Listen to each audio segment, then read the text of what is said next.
Good evening, everyone, and welcome back to my match here on WWE 2K25. This one is the returning AJ Lee going up against Roxanne Perez. Now, I wonder if this match will ever happen in real life. I don't think it will, to be honest, because both of them don't seem to be against each other. I mean, on Twitter, they're very friendly to each other, and Roxanne Perez even calls AJ Lee her mother. So I doubt it will happen, but I really feel bad if it doesn't, because this is obviously a match that Roxanne Perez would love to do. So I think it depends what WWE's like. I think if it was AEW, I think the match would definitely happen. With WWE, I'm just not 100% sure. I don't know if it's their sort of prerogative to do stuff like that. Plus, it's also interesting to find out what the extent of AJ Lee's return is. Is it going to be a one-off for this match at WrestlePalooza? Is she going to become a part-timer moving forward? I severely doubt it's a full-time return, because I know she does a lot of stuff in her own personal life as well, so for me, I severely doubt it is a full return. But we'll have to wait and see, I suppose. So looking at our ranking system, if you're new around here, there is a link in the description for the ranking system. We've kept track of every single match since the beginning of 2021. And you gain points for winnings, you lose points for losses, you gain points for other things like eliminations in bigger matches and so forth. And it has given us an interesting lineup, and both these ladies at the moment are doing pretty poorly. So Roxanne Perez has had 4 matches with us since the beginning of 2021, 3 of those being last year, 1 of those being this year, and currently she sits on a -3 after those 4 matches, so in a pretty poor position. But AJ Lee is a little bit worse. She's had 6 matches so far, and she sits on a -4. Yesterday's match alongside CM Punk against Seth and Becky was her first match back since 2022. So with her return now in real life, gives us a chance to utilise her more. Gives her a chance to build her ranking points up, I suppose. Because, I mean, we do randomly throw people into situations for championships when it does make sense. However, if you're higher up the ranking system, for example, with the When Worlds Collide 2-week pay-per-view, which is what we're currently starting with this playlist, I am focusing very much on the teams that are higher up for the tag team tournament. I'm focusing very much on the hardcore wrestlers that are higher up in the ranking system for the hardcore championship. So you do need to boost yourself up. If you're a big name, don't get me wrong, you're going to get more opportunities, I would imagine. But you look at someone like Abaddon. Abaddon is right at the bottom of our ranking system. I'm probably not going to book much of Abaddon at this point in time because she's not a massive name and she's not very high in the ranking. So you've got to make your own opportunities in this universe mode. You've got to build up the points where you can.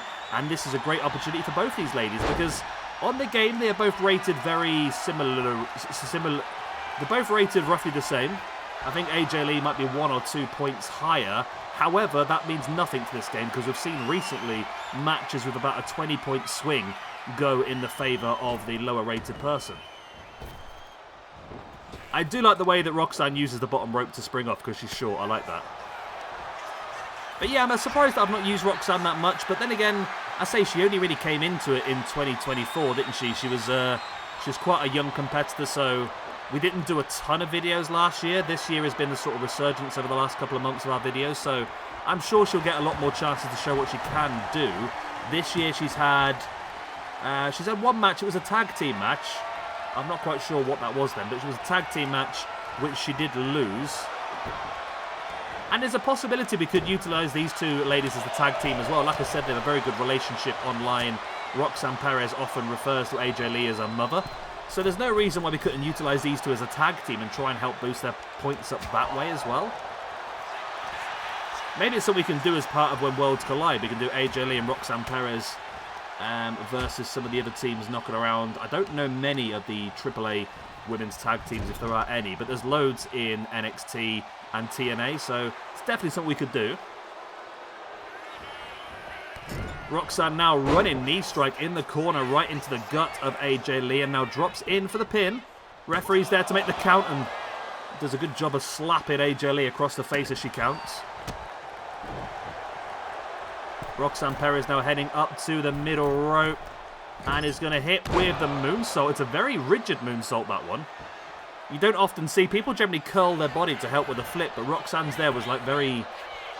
The best word I can think of is erect, but that's not the best word, is it really? She's very solid, very straight, very rigid. Roxanne now spinning AJ Lee round with the neck breaker.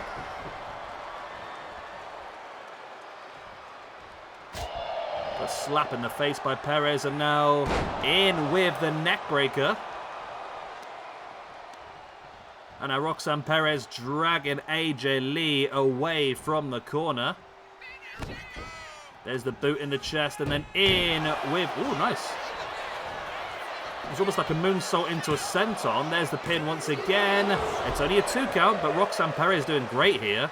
Is AJ Lee starting to suffer from ring rust? Of course, she's been out of the ring for over 10 years. Granted, when she came back yesterday, she did look like she'd never missed a beat, really. I know she has done training in the past, although she's been out for 10 years. She's done training in the past for stuff like, was it Heels? Or was that TV show she did? And there's videos of her doing some training, and she does look like she's been keeping up with everything, to be honest.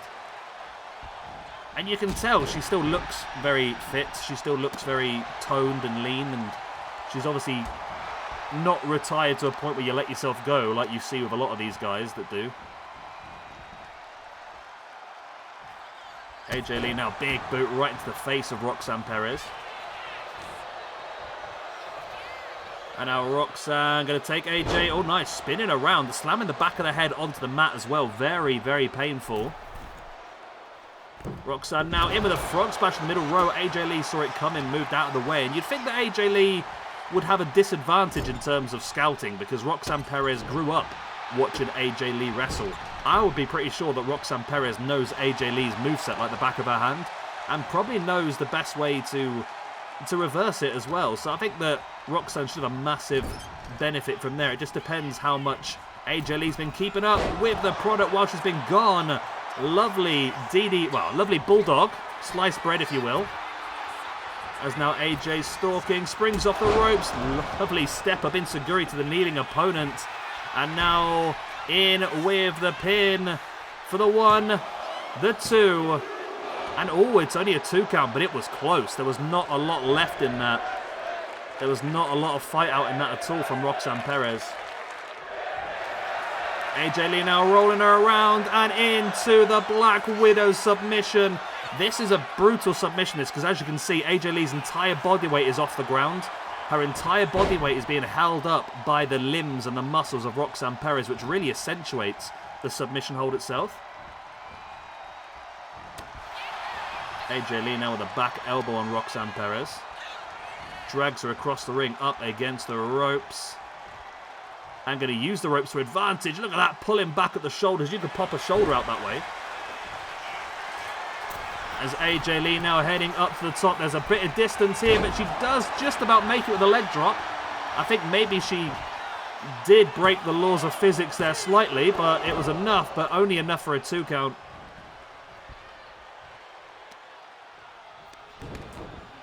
And now AJ Lee locking in their headlock, dropping the elbows, and oh, Roxanne Perez busted open with that elbow strike.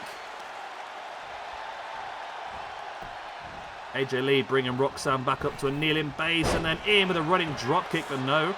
Roxanne moved out the way. In with a wheelbarrow drop in, AJ Lee face first.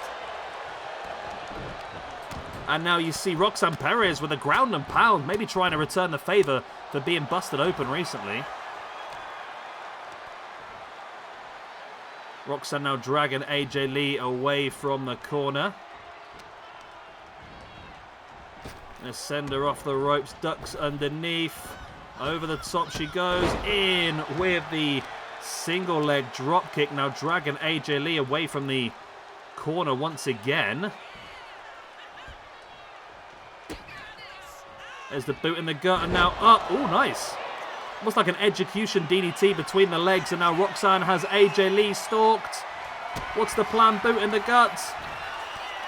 And in with the code red, hooks the legs. That could be enough. Referee going to slap AJ Lee in the face in the process. It's still only a 2. Insanity, this one. It really could go either way. Both ladies have given it all, and both ladies are just about holding on. That was the sort of moonsault I'm expecting, more where you curve the body and it helps with the rotation, but that could be enough. And it's not, it's still only a 2.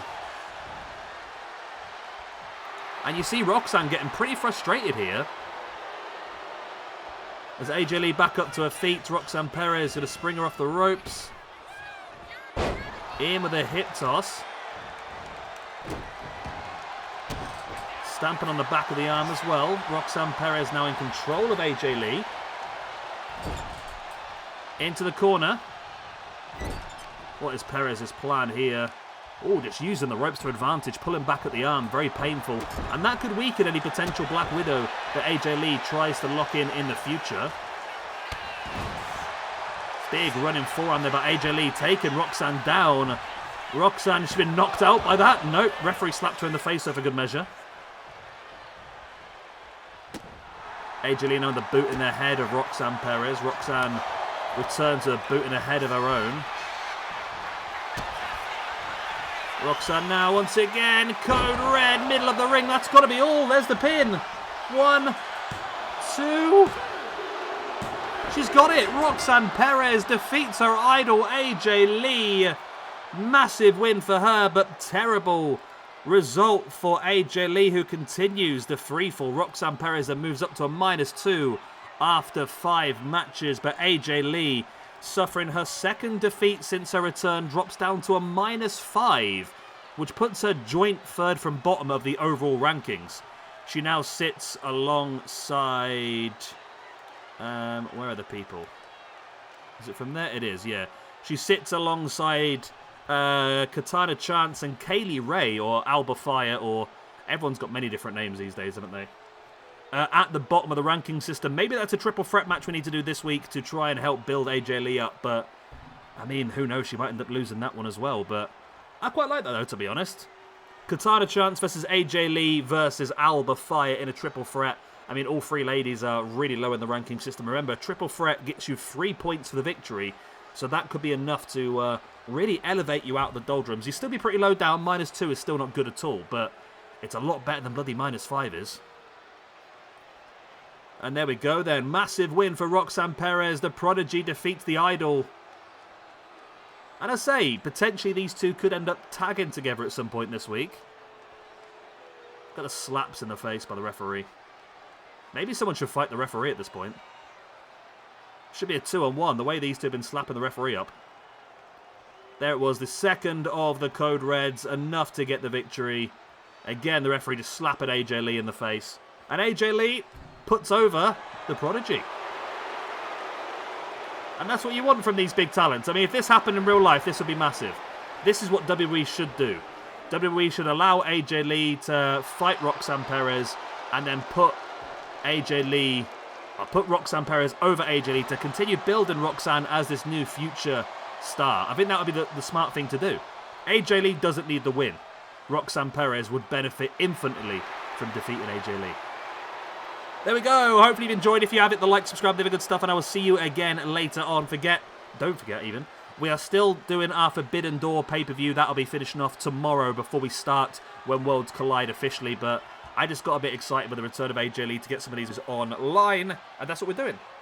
Right, I love you, leave it then. Good night, God bless. I'll be the same. Thank you very much for watching, and like and subscribe. I'm just talking crap now, aren't I? Goodbye.